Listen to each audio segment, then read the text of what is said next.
Bonjour à tous, bonjour Sylvain. Bonjour Antoine, bonjour à tous. Alors dans cette vidéo, on va attaquer les techniques de refactoring en elles-mêmes et ça va nous permettre d'avancer dans l'exercice Guide Rose. Alors si Guide Rose, ça ne vous dit rien, si vous vous sentez un petit peu perdu dans la direction dans laquelle on avance, n'hésitez pas à regarder la première vidéo de cette série. On a remis le lien en description de la vidéo que vous êtes en train de regarder.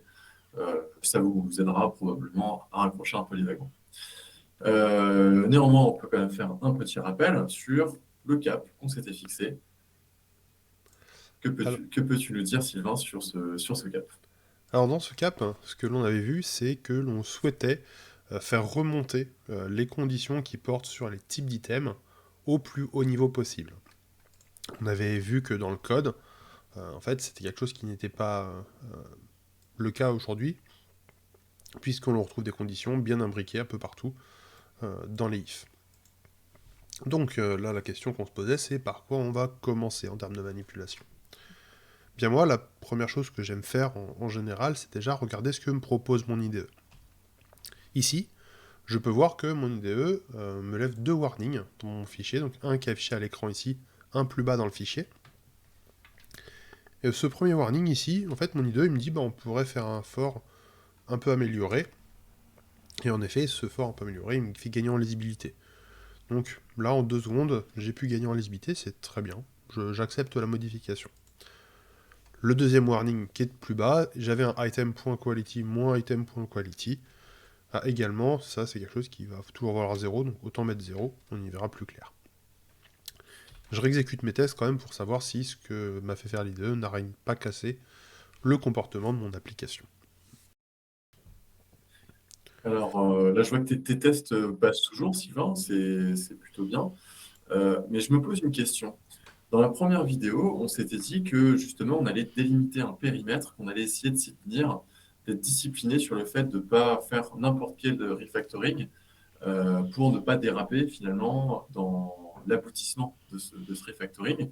Et là, j'ai l'impression que tu commences par déjà faire un compromis.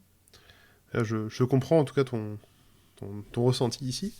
Ce qui se passe, c'est qu'en fait, d'une part, la modification qui m'est proposée par l'IDE, c'est quelque chose ici d'extrêmement rapide à implémenter. On a vu qu'en quelques secondes, c'était fait, qui est très peu risqué, puisqu'en fait, les modifications qui sont implémentées ici sont implémentées de telle façon à ne jamais changer le comportement du code. Et enfin, c'est là le point le plus important, c'est qu'en fait, lorsque je fais un refactoring, j'aime bien partir avec un code dans lequel je n'ai pas forcément de warning d'afficher, histoire de dire que si jamais j'introduis quelque chose d'incorrect, j'introduis un warning dans le code, bah, je puisse le voir en fait, ce warning. Ok, très clair. C'est vrai que ça a pris tellement pas de temps que on peut pas trop parler d'un dérapage. Je te laisse continuer. Voilà. Mais du coup, maintenant, concentrons-nous sur ce cap et comment y accéder. Donc, toujours même question, bah, par quoi je vais commencer? On n'a toujours pas vraiment commencé à aller vers ce cap. Donc ce qu'on s'est dit, c'est qu'on veut faire remonter des conditions, et ça tombe bien, on en a une ici qui est déjà un peu imbriquée, on va vouloir essayer de la faire remonter le plus haut possible. Premier move en fait qu'on va vous présenter ici. Ce move, c'est le invert nested if, qui consiste à dire que lorsque j'ai une condition A, à l'intérieur une condition B et une instruction, mais en fait c'est strictement équivalent, ici, à venir écrire if condition B à l'intérieur ma if condition A et mon instruction. Donc, pour m'en convaincre que c'est équivalent, je vais quand même exécuter mes tests. Et ici, je n'ai rien cassé. Donc j'ai pu ici remonter mon instruction à un niveau plus haut. Très bien. Alors par contre, je vois pas comment tu vas faire ensuite, parce que si tu inverses les deux conditions qui sont ligne 16 et ligne 17, en fait, c'est un serpent qui se mord la queue. On aura donc des conditions d'items qui sont soit plus hautes, soit plus basses, mais on n'aura jamais toutes les conditions au plus haut niveau. Exactement, là tu as bien vu, ici on va ne pas pouvoir appliquer le move que l'on vient de voir, le premier move. Donc il va falloir innover et faire autre chose. Peut-être qu'on pourrait essayer de fusionner ces conditions. Bien naïvement, c'est ce qui vient à l'esprit assez rapidement, tu as raison. Ça serait de prendre en fait cette condition et venir la fusionner ici, directement avec la condition de niveau au-dessus. Mais comme on a dit, hein, c'est un peu naïf, en tout cas comme solution, puisqu'en fait, on va s'apercevoir que ça ne fonctionne pas. Les Mince, tests sont raté. cassés ici. Donc, qu'à ça ne tienne, j'ai pas fait beaucoup de modifications, je peux facilement revenir en arrière, un état stable.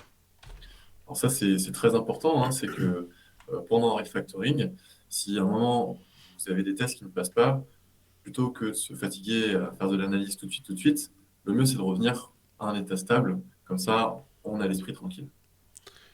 Et donc, du coup, maintenant, je peux me dire pourquoi ça ne marchait pas. En fait, pourquoi ça ne marchait pas, c'est puisque je suis venu modifier, en gros, ce qu'était cette condition if. Et en faisant ça, j'ai modifié ce qu'était la clause else.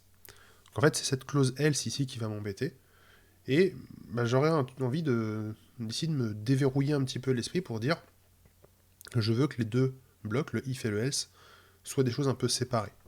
Donc on va introduire le deuxième move ici, qui consiste à dire je vais remplacer mon else par un if qui porte sur la négation de la condition d'avant. Donc replace else with if using negation. En faisant ça, je n'ai pas du tout changé le comportement de mon code. Donc à nouveau, je réexécute mes tests. Et donc, je suis venu déverrouiller ce if au-dessus. Très intéressant. Et est-ce que maintenant, alors, on peut faire cette fusion de clause if? Et bien exactement, c'est pour ça que j'avais fait ça. Je voulais essayer de me donner un petit peu d'air. Maintenant, la fusion, ce merge des nested if, je vais pouvoir le faire. Et d'ailleurs, il est même proposé directement par mon IDE, maintenant que j'ai débloqué la situation. En faisant ça, c'est très bien, puisqu'en fait, ma première condition maintenant, elle porte exclusivement sur des types d'items. Alors, pas encore exactement comme dans le cas, puisqu'ici on porte sur des négations de type d'item, mais on s'en rapproche. Cependant, ce que je peux voir, c'est ici, je suis venu, j'ai un peu complexifié la condition qui était en dessous.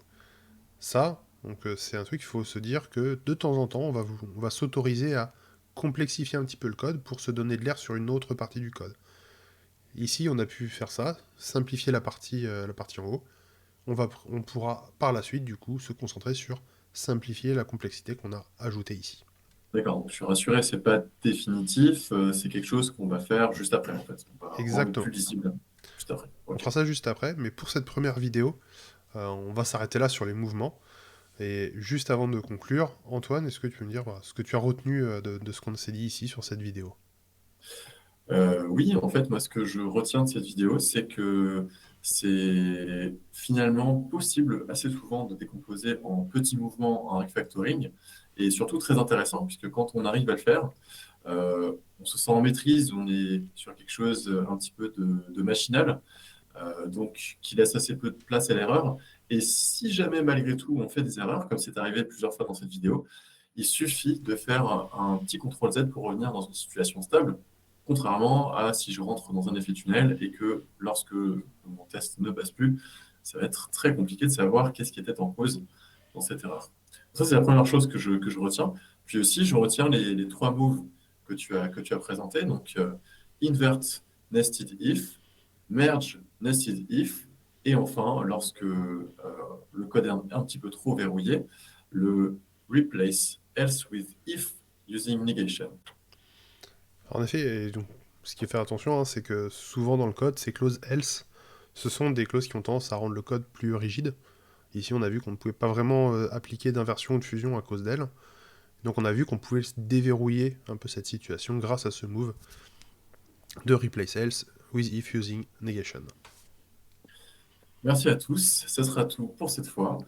On continuera d'avancer dans les prochaines vidéos et à voir des nouvelles techniques. À très bientôt. À bientôt.